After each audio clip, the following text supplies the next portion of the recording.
माता, अब मैं समझ गया। फूफा जी ब्रह्मदेव वास्तव में त्रिखुर के समक्ष नहीं थे। आपने अपनी मोहन विद्या से उनके वहाँ होने का भ्रम उत्पन्न किया था।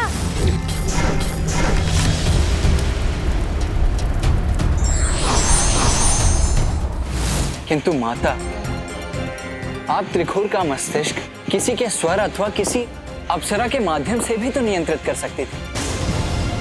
फिर आपने ब्रह्मदेव का ही भ्रम क्यों उत्पन्न किया?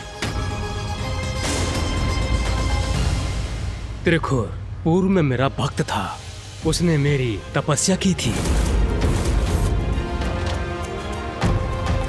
इसके लिए आवश्यक था कि त्रिखुर मेरे उस स्वरूप को देखे जिसके प्रति कभी उसके मन में सम्मान था, जिस पर उसे विश्वास था। देवी बगलामुखी त्रिखुर के मस्तिष्क को नियंत्रित नहीं कर रही थी। उनके द्वारा त्रिखुर को मोहन विद्या से प्रभावित करने का एक और बड़ा कारण था, उसके अहंकार का नाश कर उसे सन्मार्ग पर लाने का एक अवसर देना था। फिर क्या हुआ माता? फिर त्रिखुर ब्रह्मदेव को अपने भवन में ले गया गणेश।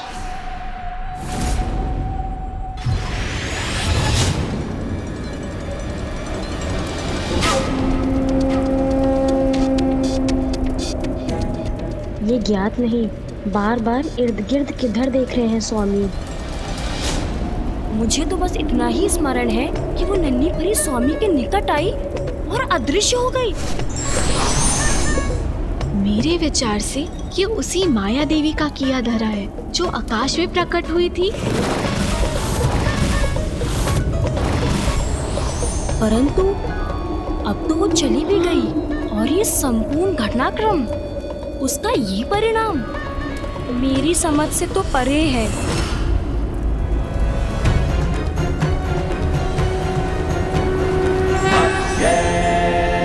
उच्चाटन, उच्चाटन, उच्चाटन।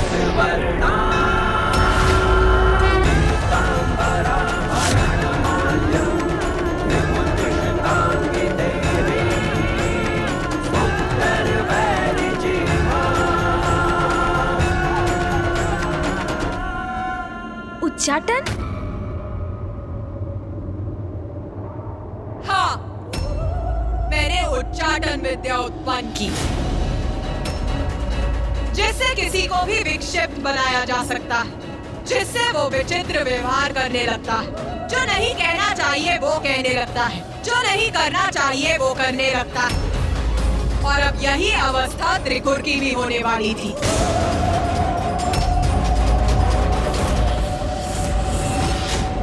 आओ देखते हैं क्या हुआ। स्वामी, आप रुक क्यों गए? आप कुशल तो है ना?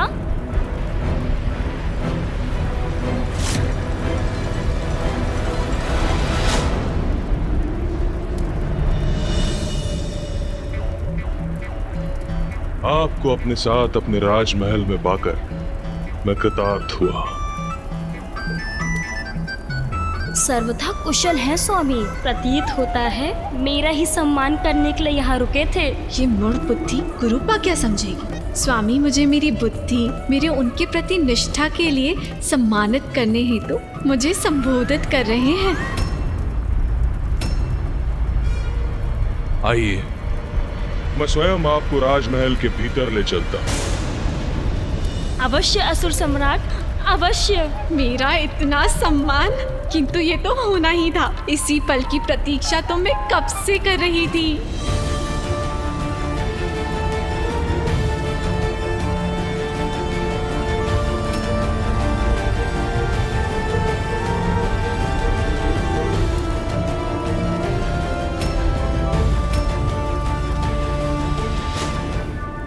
ये विचित्र दृश्य मेरी उच्चाटन विद्या से उत्पन्न भ्रम के कारण प्रस्तुत हो रहा है। आइए। ये इस प्रकार नतमस्तक होकर दुष्टों को भीतर क्यों ले जा रहे हैं असुर सम्राट? ये जो भी हो रहा है सर्वथा अनुचित है। मैं अभी जाकर असुर महारानी देवी तृप्ता को सूचित करता हूँ।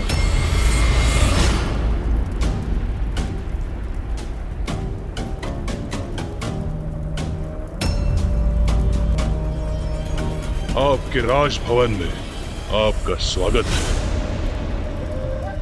आहा, मेरा राजभवन। इतना कर्ण प्रिय संवाद, मेरा इतना सम्मान, अति आनंदित हूँ मैं आज। असुर सम्राट त्रिखुर की जय हो, असुर सम्राट त्रिखुर की जय हो, असुर सम्राट त्रिखुर की जय हो, असुर सम्राट। बस! मात्र मेरी जय जयकार क्यों कर रहे हो तुम? इनकी क्यों नहीं?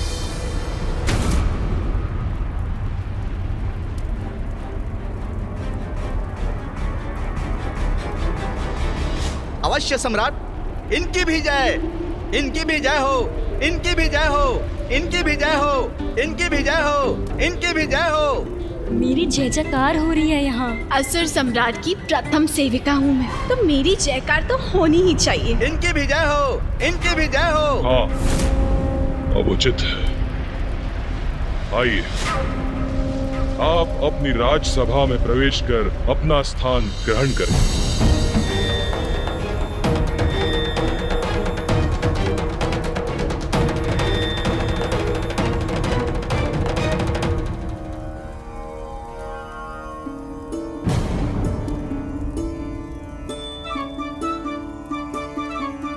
ये क्या कर रहे हैं असुर सम्राट?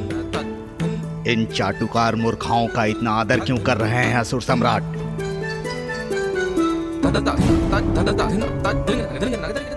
आइए,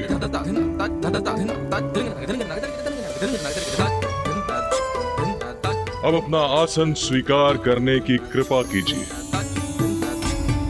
असुर सम्राट इन्हें सर्वोच्च आसन प्रदान कर रहे हैं। तो क्या अब ये मूर्खाएं हमसे भी उच्च आसन पर स्थित होंगी? ये मूर्खा यहाँ तक क्यों आ गई? स्वामी तो मुझे ही संबोधित कर रहे थे। स्वामी मेरा सम्मान कर रहे हैं, तो ये कुरूपा क्यों मुस्कुरा रही है? व्रथामती, हटो यहाँ से। वो आसन मेरा है। स्वामी मुझसे बात कर रहे थे। कदापि नहीं, इस आसन पर सिर्फ मेरा अधिकार है। नहीं नहीं, तुम हटो मेरे मार्ग से। बहुत हुआ। ये क्या कर रही हो तुम दोनों? स्वामी, इस मूर्ख को ये भवन त्याग करने का आदेश दीजिए। आपकी नवीन मंत्री होने के नाते मैं इसे यहाँ से निष्कासित करती हूँ। तो स्वामी, आप भी इसे बता ही दीजिए कि इस आसन की नवीन मंत्री मैं हूँ, और मैं चाहती हूँ कि इस कुरूपा का शीश इसके धड़ से विलग कर दिया जाए। व्रथामती,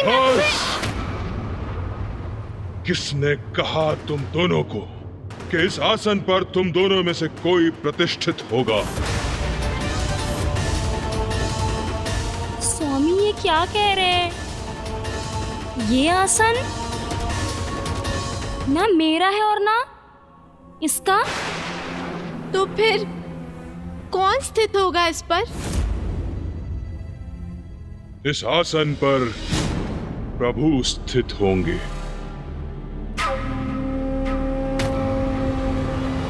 किंतु यहाँ तो कोई भी नहीं है। पर इस रिक्त स्थान की ओर क्यों संकेत कर रहे हैं स्वामी? क्षमा कीजिए प्रभु, ये दोनों आरंभ से ही भिन्न भिन्न उत्पात उत्पन्न करती रही हैं। परंतु आप चिंता न करें, आप आसन ग्रहण करें।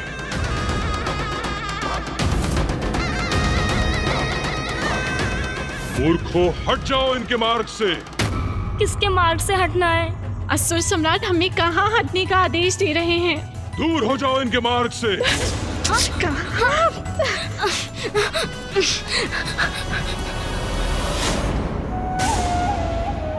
आइए प्रभु, आसन ग्रहण कीजिए। असुर सम्राट त्रिखुर को ये क्या हुआ है? मैं तो इससे ही अचंभित था कि वो इन दोनों मूर्खाओं को आसन पर बिठा रहे हैं, किंतु अब तो और भी विचित्र स्थिति हो गई है। वो किसी और को वहां स्थित होने का अनुरोध कर रहे हैं, किंतु वहां तो कोई है ही नहीं।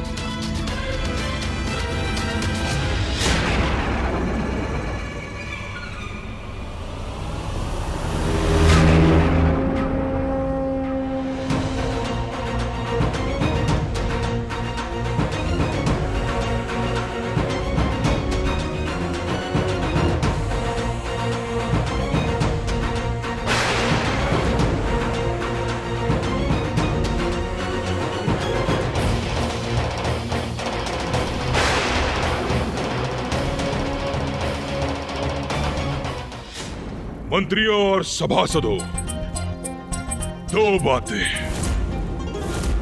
एक, तुम सबको ज्ञात तो होगा ही कि मैंने नारायण और महादेव को परास्त कर दिया है और इंद्र एवं सभी देवता मेरे बवंडर की भेंट चढ़ चुके हैं। और दो, मैं इस ब्रह्मांड का निर्विवादित एक छत्राधिपति बन गया हूं। ये सब क्या अनर्गल प्रलाप कर रहे हैं महाराज? ये अकस्मात क्या हो गया महाराज को? मेरी धृष्टता क्षमा कर दें असुर सम्राट, किंतु हमने तो इसके विपरीत ही कुछ सुना था। पुत्र त्रिकोर, मुझे खेद है, जिसकी मुझे शंका थी वही सत्य हुआ। क्या हुआ प्रभु? क्या शंका थी आपकी? ऐसा क्या सत्य है जो आपको दुखी कर रहा है?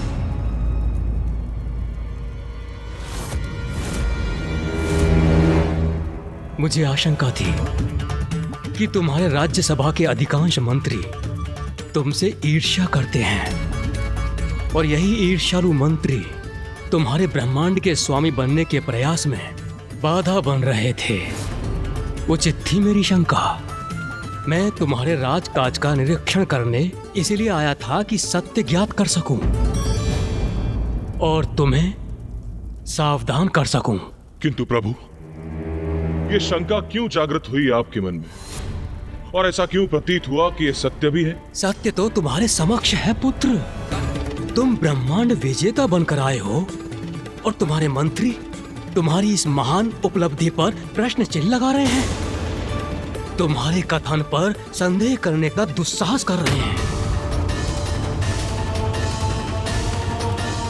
हाँ, ये उचित है प्रभु। ऐसा तो कदापि नहीं होना चाहिए। धन्यवाद प्रभु। मुझे ज्ञात है आप मुझे उचित मार्गदर्शन देंगे। स्वामी, अब मैं और शांत नहीं रह सकती। आप किससे बातें कर रहे हैं? देखा पुत्र त्रिकुर तुमने, ये रहा प्रमाण इनकी ईर्ष्या का। तुमने अपनी राज्यसभा में मुझे इतना महत्वपूर्ण स्थान दिया और ये लोग मुझे अनदेखा कर मेरी उपेक्षा कर रहे हैं, वो भी तुम्हारे समक्ष, जैसे कि तुम कोई विक्षिप्त असुर हो।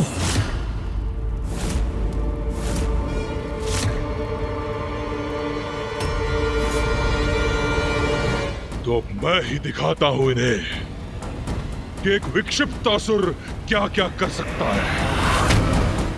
बस बहुत हुआ। दो बातें। एक, तुम्हारा अधिपति हूं मैं, सेवक नहीं। मुझसे प्रश्न करने वाले, मुझ पर उंगली उठाने वाले होते कौन हो तुम? और दूसरी, इनकी अवहेलना कभी नहीं सहन करूंगा मैं। सब के सब अभी के अभी नतमस्तक हो जाओ इनके समक्ष। किंतु असुर सम्राट, हम किसके समक्ष झुके, किसका आदर करें? आसन पर तो कोई है ही नहीं। इधर आओ।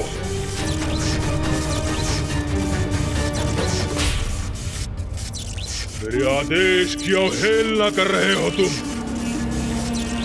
लो, इसका दंड सहो अब।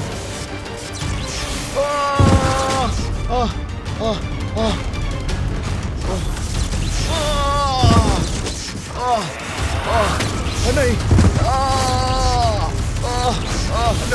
नहीं। बुद्धिमानी तो इसी में है कि स्वामी जो भी कह रहे हैं उसे शांति पूर्वक स्वीकार कर लो, अन्यथा ताड़ना झेलनी होगी। नवीन मंत्री की जय हो, नवीन मंत्री की जय हो, नवीन मंत्री की जय हो, नवीन मंत्री की जय हो, नवीन मंत्री की जय हो, नवीन मंत्री की जय हो, नवीन मंत्री की जय हो, नवीन मंत्री की जय हो, नवीन मंत्री की जय हो। कदाचित तुम दोनों इतनी मूर्ख नहीं जितना मैंने तुमको समझा था। जब से हम यहाँ आए हैं, तुम सभी दुष्ट मेरे प्रभु की अवहेलना कर रहे हो, क्योंकि मेरे प्रति ईर्ष्या से भरे हुए हो तुम सभी। और अब ताड़ना के भय से अचानक इन दोनों को वो दिखाई देने लगे। अब और कौन शेष है जिसे प्रभु दिखाई नहीं दे रहे हैं? बोलो। हाँ हाँ, मुझे भी दिख रहे हैं। दिखाई दे रहे हैं।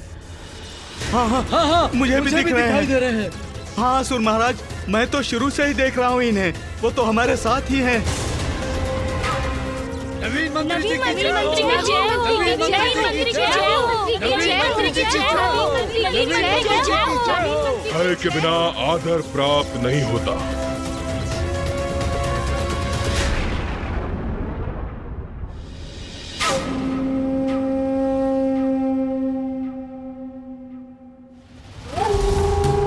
अब उचित मार्ग पर आए हैं ये सभी। अब उचित है पुत्र, परंतु अभी एक कार्य शेष है।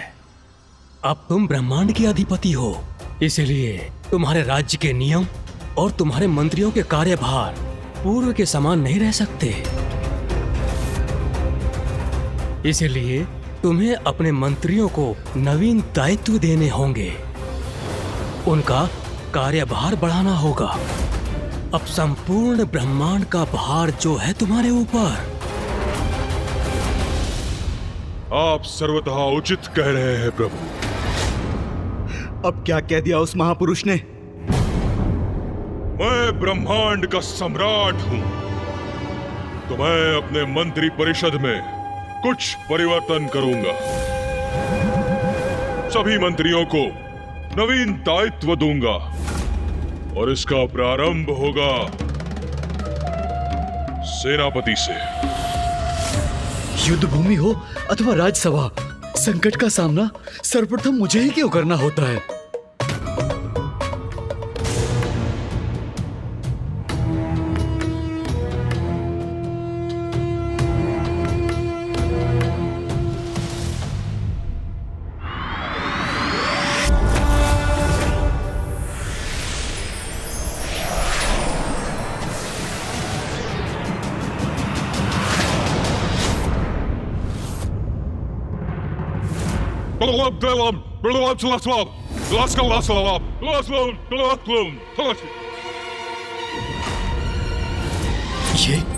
ये क्या कर रहे हैं असुर सम्राट? समझ गए ना सेनापति? समझ गया। असुर सम्राट ने जो कहा उसमें समझने योग्य कुछ कहा था, किंतु यदि मैंने ऐसा कहा तो कदाचित मैं उनके हाथों प्रताड़ना का भागी बनूंगा। अवश्य असुर सम्राट, मैं सब समझ गया। मुझे अपने नवीन दायित्व स्वीकार है असुर सम्राट। सेनापति समझ गए, किंतु मुझे तो कुछ समझ नहीं आया। कदाचित ये मेरी बुद्धि की कमी तो नहीं? जी।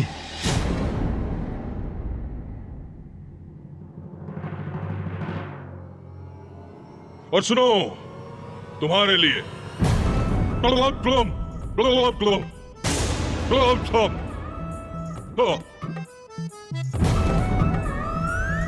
समझ गए ना तुम सब? जी जी असुर सम्राट, सब समझ गए। असुर सम्राट, सब समझ गए। असुर सम्राट। और तुम दोनों के लिए एक अत्यंत विशेष कार्य है।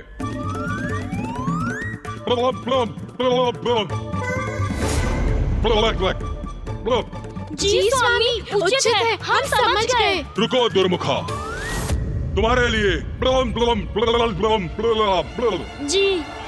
जी स्वामी। क्या हो गया है हमारे महाराज को? संपूर्ण सृष्टि को नियंत्रण करने की शक्ति है, आज वो स्वयं अपने मन को नियंत्रित नहीं कर पा रहे हैं।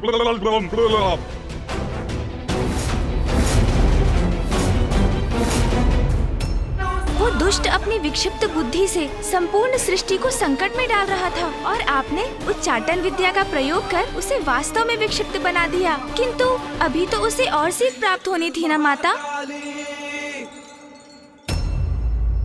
वरदान की शक्ति तभी व्यक्ति के उद्धार के लिए काम में आती है जब उसका प्रयोग सकारात्मक कार्य के लिए किया जाता है। धार्मिक वीडियो सबसे पहले देखने के लिए हमारे चैनल को सब्सक्राइब करें और बेल आइकन दबाएं।